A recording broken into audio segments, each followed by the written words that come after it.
Assalamualaikum warahmatullahi wabarakatuh. Bismillahirrahmanirrahim. Alhamdulillahirabbil alamin. Wa bihi nasta'in ala umuri dunya waddin wala haula wala quwwata illa billahil aliyil azim. Rabbi shrah li sadri wa yassir li amri wahlul 'uqdatam min lisani yafqahu qawli. Asyhadu an la ilaha illallah wa asyhadu anna Muhammadar Rasulullah. Allahumma shalli wa sallim wa barik ala sayyidina Muhammad wa ali Muhammad.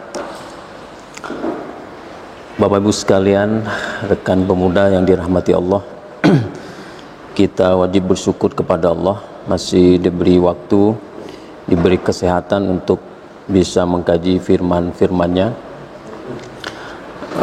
Semoga dengan kajian ini dan juga dengan doa-doa kita semua itu bisa menangkal atau mengendalikan laju wabah ini ya.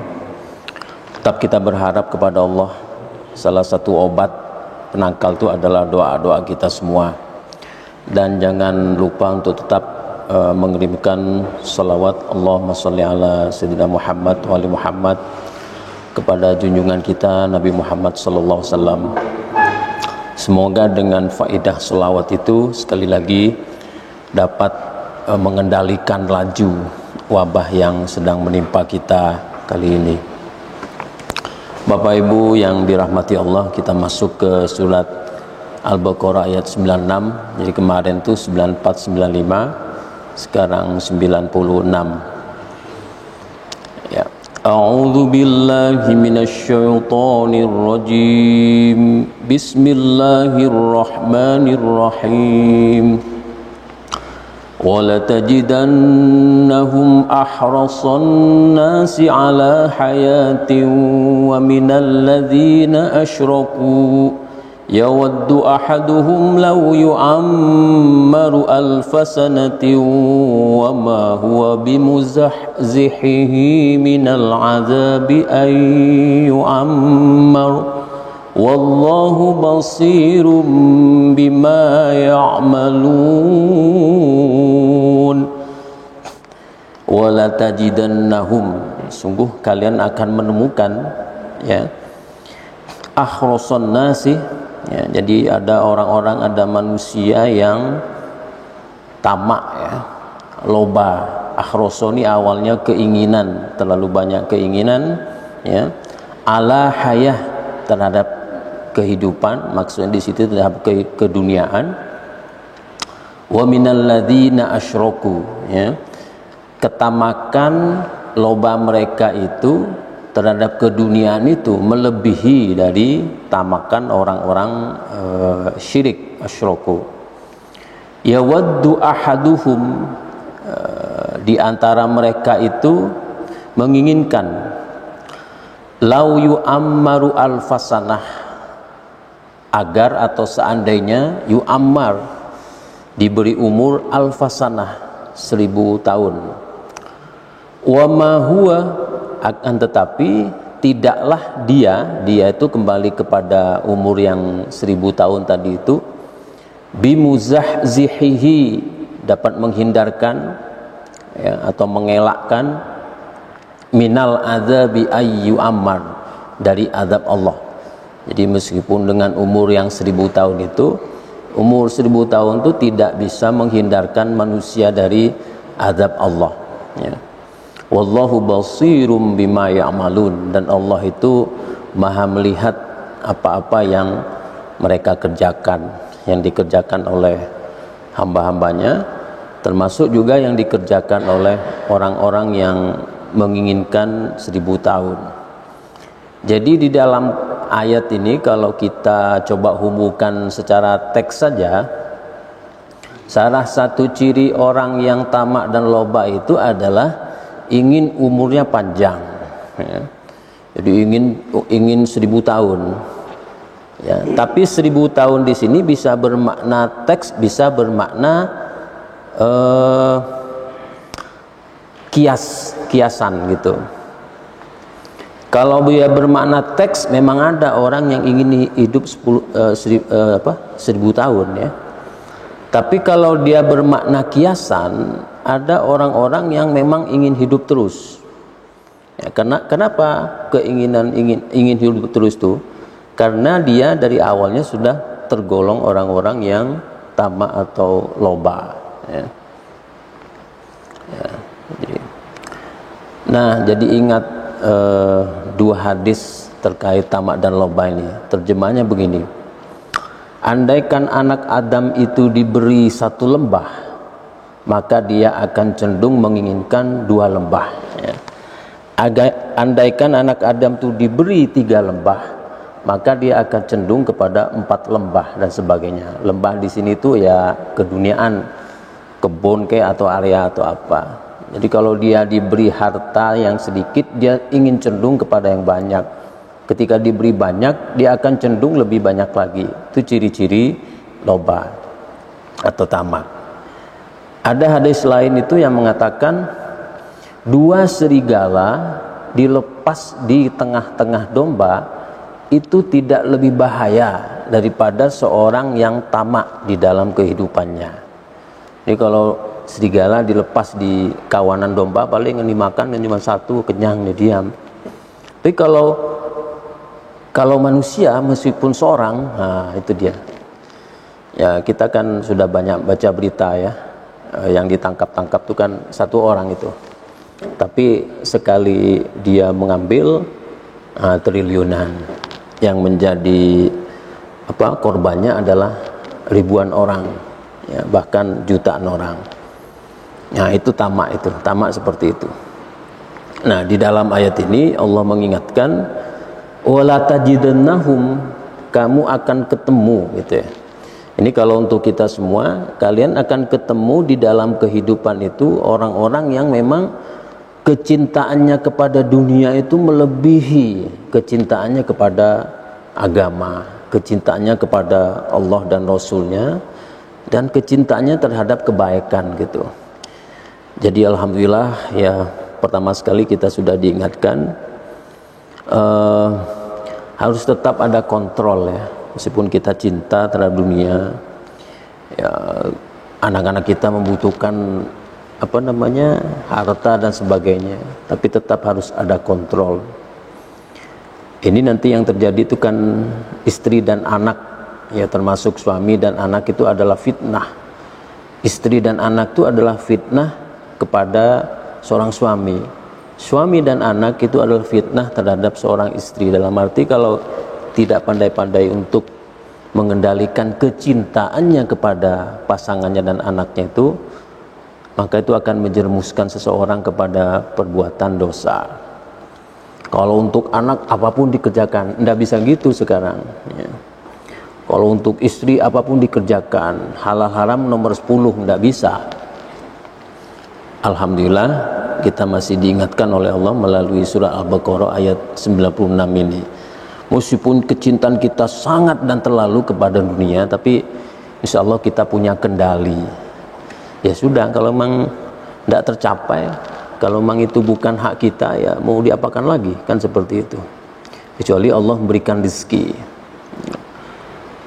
Ini insya Allah banyak yang sudah terlepas dari kehidupan manusia saat ini, karena orang-orang yang tamak dan loba itu kan dihinggapi rasa menghalalkan segala cara, apapun dikerjakan. Tidak peduli apakah itu akan merugikan orang atau tidak. Tidak peduli apakah itu mengancam jiwa dan nasib orang atau tidak. Nah alhamdulillah sekali lagi ini peringatan Allah pada kita, insyaallah untuk saya khususnya untuk kita semua. Kita mulai ya. Wa qala Hasanul Basriyu, kata-kata wala tajidannahum ahrasun nasi ala hayah, itu artinya qala al munafiqu ahrasun nasi ala hayatin ya. Jadi orang munafik itu tamak ya, artian setamak-tamaknya manusia terhadap keduniaan. Wa huwa jadi artinya kalau orang begitu tamak terhadap keduniaan, maka sebetulnya kalau dia mengaku beriman itu adalah al-munafiku, termasuk orang-orang yang munafik. Nggak ada orang beriman yang terlalu cinta, tamak terhadap dunia itu tidak ada, hingga menghalalkan segala cara itu tidak ada. Jadi kalau ada yang seperti itu, maka itu termasuk al-munafiqu akhrasun nasi ala hayatin. Itu adalah orang-orang munafik. Wa huwa akhrasu alal hayati minal musyrik. Dan orang seperti itu tuh lebih cintanya kepada dunia itu melebihi orang-orang musyrik. Kalau orang-orang musyrik itu kan memang dihinggapi misalnya materialisme, yang dia sembah hanya keduniaan, yang materi, dia tidak percaya kepada immateri, tidak percaya pada metafisik, tidak percaya kepada Allah, tidak percaya kepada kehidupan setelah mati, maka dia menjadi syirik, ya, musyrik, ya. Kemudian kata-kata yawaddu ahaduhum, ya, kembali ke ini tadi, mereka menginginkan, tiap-tiap mereka tuh menginginkan. Arti yawaddu ahaduhum itu masih menurut Hasan al-Basri, ahadul yahudi kama yadullu alaihi nazmus siyaq. Jadi setiap orang-orang Yahudi itu tergolong dalam konteks ini, ya, pada saat itu, ya, pada masa kehidupan Nabi dan sebelumnya, ya. Kalau sekarang bagaimana, ya kita nggak tahu persis sekarang, ya, karena kita tidak pernah pergi ke Israel. Wa qala Abul Aliyah berkata, kata-kata yawaddu ahaduhum, keinginan mereka tadi itu, akhrasan keinginan untuk yu'ammaru alfasana tadi itu, yakni yang dimaksud ahaduhum itu adalah al-majus wa huwa yarji'u ilal awal. Jadi di sini orang-orang Majusi. Jadi Yahudi dan Majusi itu sama aja dalam konteks ini. Mereka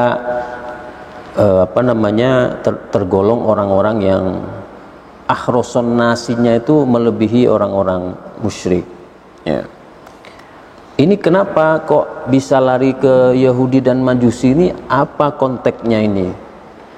Ya maksudnya adalah orang-orang itu, yang menjadi pedoman bagi orang-orang itu adalah keduniaan, materi sifatnya, tidak percaya kepada hal-hal yang immateri, tidak bersifat materi.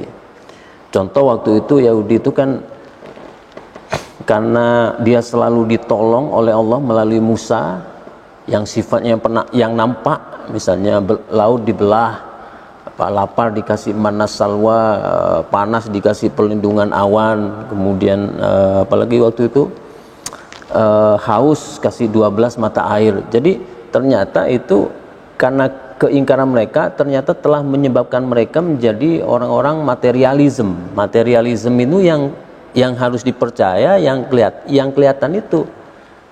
Mereka tidak pernah merenungkan siapa sebetulnya yang membuat 12 mata air, yang membelahkan laut, ya. Itu tidak pernah direnungkan. Nah, ini peringatan juga untuk kita semua. Kalau kita lancar rezekinya, dapat terus harta, tenang, nah itu hati-hati. Makanya harus sering disedekahkan, ya.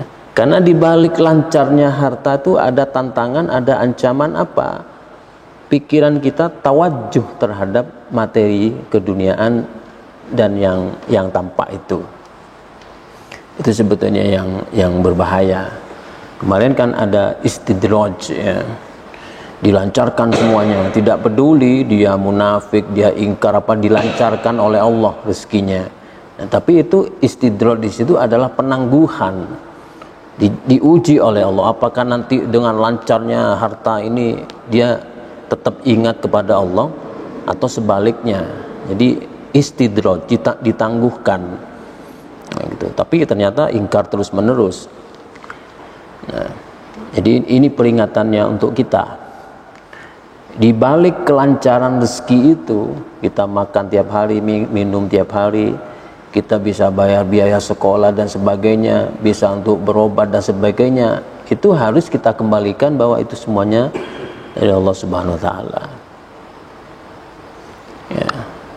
Punya uang misalnya 100 juta, hilang 1 juta, wah, itu hilang 1 juta itu rupanya mengakibatkan dia tidak khusyuk 2 hari sholatnya. Itu udah ciri-ciri itu. Padahal yang hilang tuh berapa persennya kan itu, ya. Punya uang 5 juta, langsung aja sedekahkan 2,5%, Bila perlu, insya Allah kita semua berusaha tiap bulan punya program untuk sedekah kepada fakir miskin atau anak yatim. Dari gaji kita tuh kita sedekahkan, kita program sendiri aja. Ya. Itu mengingatkan kita agar tidak terlalu tawajuh terhadap dunia. Jadi hikmah sedekah dan zakat itu di samping yang sudah disebutkan oleh Al-Quran itu untuk menyucikan, itu sebenarnya melatih kita agar kita tidak terlalu tawajuh ke situ. Ya, kalau orang begitu tawajuh tuh ada duit di kantongnya 1 juta, udah ini milik saya, tidak bisa keluar. Di depannya lewat orang miskin, kelaparan, tidak boleh keluar. Itu terlalu tawajuh. Jadi kalau dia ingat ini dari Allah, ya udah, orang itu kan kelaparan, kita kasih. Nah, ini untuk peringatan kepada kita semua. Karena ketawajuhan kepada dunia itu tergolong yang diingatkan pada Al-Baqarah ayat 96 ini. Ya. Kita lanjutkan. Kata-kata lau yu'ammaru alfasanah, seandainya diberi umur 1000 tahun, ya. Qala A'mash berkata, an Sa'id bin Jubairin, dari Sa'id bin Jubair, an Ibnu Abbas, dari Ibnu Abbas, huwa kaqaulil Farisi, jadi dia seperti perkataan orang Persia, ya. Zih Hazarsal, jadi Zih Hazarsal itu artinya asyaratu ala fisanatin, jadi malah ini ya 10.000 tahun. Jadi lau yu'ammaru alfasana tadi itu adalah sama dengan kalau bisa tuh dapat 10.000 tahun hidupnya, ya. Itu. Sementara waqala Muhammad bin Ishaq itu berkata dari Muhammad, dari Sa'id atau Ikrimah, dari Ibnu Abbas, ini wa ma huwa bimuzahzihihi minal azabi ayyu ammar. Nah, ini yang penting. Berapapun umur itu, ya, kata ayat ini, ma huwa bimunjihi minal azab, tidak akan bisa umur yang meskipun dipenuhi 10.000 tahun itu tidak akan mengelakkan, tidak akan menghindarkan seseorang dari azab. Wa dzalika annal musyrika la yarju ba'sam ba'dal maut, yaitu sesungguhnya orang-orang musyrik itu la yarju, tidak berharap, ba'sam ba'dal maut, dibangkitkan, ba'san dibangkitkan, ya, ba'dal maut, setelah mati. Fa huwa yuhibbu tulal hayah. Kenapa itu? Karena mereka menginginkan hidup yang panjang. Jadi hidup yang panjang itu sekali lagi tidak akan bisa menghindarkan seseorang dari azab, ya. Dan karena saking pinginnya hidup panjang, ya, mereka tidak berharap untuk adanya kebangkitan setelah mati. Kalau keimanan kita, akidah Islam itu, kematian itu hanya transisi untuk kehidupan berikutnya. Kita hidup ini kan yuhyi wa yumit, kaifa takfuruna billahi wa kuntum amwatan fa ahyakum summa yumitukum summa yuhyikum summa ilaihi turja'un. Pertama dulu hidup di alam rahim, sebelum itu kan ada kematian tuh, mati hidup, kemudian mati hidup. Mati yang pertama itu ketika dia masih di dalam tulang sulbi. Nah, kemudian setelah itu hidupnya di janin, menjadi janin itu hidup. Tapi nanti dia mati setelah janin, kemudian lahir, kemudian mati, baru nanti hidup lagi. Hidupnya di ya alam barzah dan juga di yaumul qiyamah. Itu kalau akidatul Islam. Jadi mati itu hanya transisi. Jadi tidak pernah ada kematian sebetulnya. Seorang sufi mengatakan kalau saya mati jangan ditangisin, tapi katakanlah selamat jalan. Nah, itu. Karena kalau mati itu bukan mati, itu hanya perpindahan aja dari alam dunia ke alam barzah. Makanya kata Quraisy Shihab, datuk-datuk kita, nyai-nyai kita ini, leluhur kita ini tahu nih yang kita kerjakan sekarang ini. Nah itu, ketika dia menoleh ke kanan, dia tersenyum melihat cucu-cucunya itu, anak-anaknya ya rajin beribadah, ya menjalankan Islam secara baik dan sebagainya. Tapi ketika dia menoleh ke kiri, menangis. Kenapa? Dia melihat ada cucu-cucunya yang bergelimang di dalam kemaksiatan. Nah itu, jadi kalau kita terus mengamalkan kebaikan, mereka melihat kita dan mereka senang. Itu Quraisy Shihab yang mengatakan seperti itu berdasarkan riwayat-riwayat yang dia kaji tentunya ya. Ya, jadi sekali lagi umur yang panjang itu dia tidak akan melepaskan seseorang dari azab ya. Dan sekali lagi karena kecintaannya kepada keduniaan, dia ingin umur panjang dan tidak ingin mati. Jadi ingin mati, ingin hidup terus ya. Astagfirullahaladzim ya, ini peringatan untuk kita semua. Dulu pernah ada cerita, mungkin cerita ini anekdot, tapi cerita ini begitu menyentuh. Ada seorang miskin datang ke raja, tapi persisnya riwayat ini apakah cerita ini real, faktual, atau ini hanya karangan sastra, tidak tahu. Yang penting kita ambil hikmahnya. Ada orang miskin datang ke raja waktu itu. Raja, saya miskin sekali, anak saya banyak, anak saya 10 lah, macam-macam. Saya tidak punya pekerjaan, rumah saya ya dari gedek itu, dari kayu dan sebagainya. Anak saya sulit makan, istri saya juga sering tidak makan. Jadi bagaimana? Mohon dikasih sedikit saja harta supaya saya bisa menghidupi anak-anak dan istri saya. Ya udahlah, besok ikut saya, kata raja. Besok jangan lewat jamnya. Tunggu saya di sana ya, di Moro Jambi lah. Di Moro Jambi jam 6 pagi ya. Ya, oke. Dia jam setengah 6 sudah nunggu di situ. Orang miskin tadi. Datang raja. Kata raja, "Bagaimana raja? Saya sudah nunggu dari tadi." Ya. Coba kamu lihat ini hamparan tanah ini.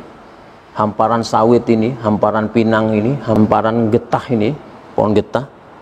Ada ribuan hektar. Ini semuanya milik saya. Kata raja. Jadi bagaimana? Silahkan kamu ambil semaumu, kata raja tadi. Ambil aja. Caranya kamu lari, terserah kamu mau ngambil berapa, ukuran hektar yang bisa kamu ambil, yang kamu pijakin itu. Tapi ingat satu hal, sebelum matahari terbenam, sebelum orang adzan, sebelum mujahib adzan, kamu harus kembali di depanku, kata raja tadi. Wah, luar biasa ya. Orang miskin tidak pernah ini langsung ditawarin seperti itu.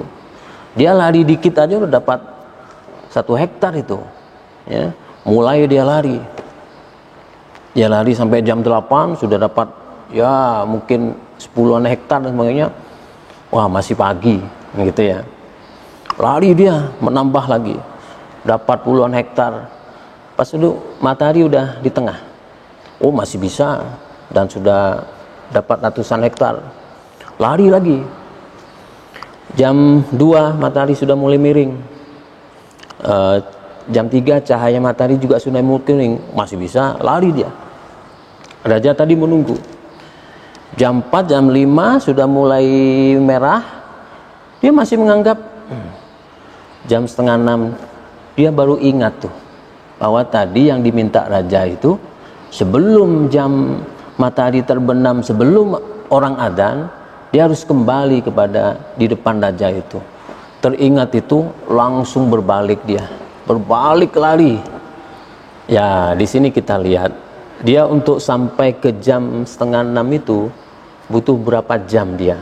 Berarti kalau dikalkulasi, nggak mungkin sisa setengah 6 sampai matahari terbenam itu digunakan lari untuk bisa kembali ke raja tadi. Saking dari dak-dikduk, udah gawat, udah macem-macem pikirannya, sampai berjatuhan, akhirnya malam juga sampai di depan raja dengan wajah yang hancur karena terhuyung-huyung berjatuhan gitu. Apa yang dibilang? Mohon maaf Raja, saya tidak datang tepat waktunya. Berarti kamu tidak berhak, meskipun kamu sudah lari sebanyak itu. Oh nggak bisa Raja, saya sudah lari ratusan meter. Nggak bisa, karena kamu tidak memenuhi syarat. Sebelum orang adzan maghrib, sebelum matahari terbenam, kamu sudah harus di depanku. Wah sudah stres. Mohon Raja, mohon dimaafkan. Tidak bisa. Mohon dikasih 5 hektar saja. Tidak bisa. Mohon dikasih 1 hektar saja. Tidak bisa. Mohon dikasih 10 meter aja. Enggak bisa. Akhirnya saking dari tidak tercapai, jantungnya meledak, mati di situ. Mati udah, kata raja. Dah ajudan, gali aja kuburnya. Berapa ukuran kubur? 2 meter ya. 2 meter kali setengah meter lah ya. Itu kalau orang tinggi ya. Kalau orang tidak tinggi, 1,5 meter kali setengah meter lah. Hanya itu yang didapat. Dan kematian, mati. Jadi maksud cerita ini apa? Itu tadi. Hati-hati ketika kecintaan terhadap dunia itu melupakan kewajiban kita kepada Allah Subhanahu wa taala. Raja tadi itu simbol, ibaratkan itu adalah Allah Subhanahu wa taala. Allah Subhanahu wa taala sudah memberikan pada kita dengan sifat Ar-Rahman Ar-Rahimnya, silahkan kamu bertebaranlah di muka bumi, ya. Fa idza qudiyatis sholati fantashiru fil ar. Kalau sudah sholat, bertebaranlah di muka bumi untuk mencari fadilah, untuk mencari keberkahan, rezeki dan sebagainya. Tapi sekali lagi jangan lupa ya, kalau sudah waktunya kita setor diri kita kepada Allah Subhanahu wa taala, jangan lupa. Jadi cerita tadi itu seperti itu. Ya kasarnya cerita tadi itu meminta kepada kita untuk mengukur diri lah. Jadi ada masa perjalanan untuk keduniaan, tapi jangan lupa masa untuk balik. Yang bagus tuh itu tadi, mengukur diri sambil berjalan untuk mencari keduniaan itu ya tidak meninggalkan apa yang diperintahkan Allah Subhanahu wa taala. Ibarat kalau orang tadi itu jalan ngukur diri, kira-kira tercapai nggak jalan pulangnya. Jalan ngukur diri misalnya. Ini sudah duhur, sholat dulu. Habis itu masih mungkin nggak bisa. Asar, sholat dulu. Balik. Jadi balik itu tadi artinya zikirnya. Di tengah-tengah kita mencari harta dan nafkah ini, zikir kepada Allah itu juga jangan dilupakan. Karena zikir itu merupakan pintu untuk kita bisa terhubung dengan Allah Subhanahu wa taala. Ya, cerita tadi itu sebetulnya pilu menyedihkan bagaimana orang yang begitu tamak telah mengakibatkan bukan hanya lupa kepada Allah tapi mencelakakan dirinya sendiri. Oleh karena itu yawaddu ahaduhum law yu'ammaru alfasana wa huwa bimuzahzihihi minal azab. Jadi meskipun dikasih umur yang panjang itu tidak akan mengelakkan seseorang dari adab Allah Subhanahu wa taala. Wa qala al-Aufi an Ibni Abbas, Aufi dari Ibnu Abbas berkata tentang kalimat wa ma huwa bimuzahzihihi ini, humul ladzina adau Jibril, ya. Jadi orang-orang ini memusuhi Jibril. Apa maksudnya ini? Kita coba baca bawahnya dulu. Wa qala Abul Aliyah wa ibnu Umar, Abul Aliyah dan Ibnu Umar berkata, famadzaka bimughisihi, ya. Jadi bimuzahzihi itu sama artinya dengan bimughisihi, tidak dapat menolong. Minal adzabi wala munjihi minhu, tidak dapat menolong dari adab dan tidak dapat menyelamatkannya dari azab. Abdurrahman bin Zaid berkata, bin Aslam, qala Abdurrahman bin Zaid bin Aslamah, jadi Abdurrahman bin Zaid bin Aslam berkata, Yahudu akhrasu ala hadhih, orang-orang Yahudi itu ingin seperti ini, al hayati min haula'i, ya, keduniaan itu. Jadi mereka begitu ingin Makanya tadi di awal dikatakan keinginan orang-orang Yahudi, ketamakan orang Yahudi terhadap keduniaan itu melebihi ketamakan dan kelobaan orang-orang musyrik. Wa qad waddaha ulai, ya. Sungguhnya mereka itu ingin yu'ammaru ahaduhum alfasanah, bahwa tiap-tiap mereka itu diberi umur 1000 tahun. Walaysa dzalika bimuzahzihihi minal azabi law ammar kama amaro iblis lam yanfa'hu il kana kafiron. Ini meskipun dikasih umur ribuan tahun itu tidak akan bermanfaat, sebagaimana tidak bermanfaatnya panjangnya umur iblis, ya. Iblis itu kan dulu ketika disuruh pergi dari surga, dan kan dia meminta kepada Allah untuk bisa menggoda anak-anak Adam sampai yaumul qiyamah, sebelum yaumul qiyamah itu, sebelum hari pembalasan. Jadi iblis itu umurnya panjang-panjang, ya, dalam konteks tafsir ini. Tetapi umur yang panjang itu sekali lagi tidak bermanfaat. Wallahu basirum bima ya'malun. Allah tuh maha mengetahui, melihat apa yang mereka kerjakan. Artinya khabirum bima ya'malu ibadahu, Allah itu mengetahui apa-apa yang dikerjakan oleh ibadahu, hambanya, min khairin wa syarrin, apakah itu baik ataupun jelek, wa sayujazi kulla amilin bi amilih, dan pasti akan membalas setiap amal dengan dengan balasan yang setimpal. Ya, Bapak Ibu sekalian, ini surat Al-Baqarah ayat 96. Jadi bukan Yahudinya yang kita pedomani di sini. Yahudi itu ya jelas memang sudah melebihi orang musyrik. Bukan kemudian kita hanya ingin mengatakan orang muslim yang tamak itu sama dengan orang Yahudi pada masa itu, bukan hanya itu. Tetapi yang penting bagi kita adalah hati-hati bahwa di balik ahroso ala hayah tadi itu, kecintaan, ketamakan kepada keduniaan itu menyimpan ancaman atau kecelakaan untuk diri kita sendiri. Oleh karena itu jangan pernah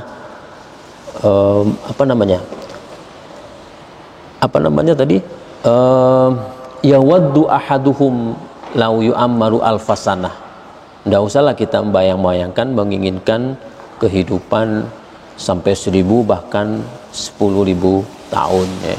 Karena itu tidak akan menghindarkan seseorang dari azab Allah Subhanahu wa taala. Bapak Ibu sekalian, kiranya demikian yang bisa disampaikan pada pagi hari ini. Insyaallah tadi di awal sudah keluar tadi hikmahnya, ya, termasuk cerita tadi itu syarat dengan hikmah.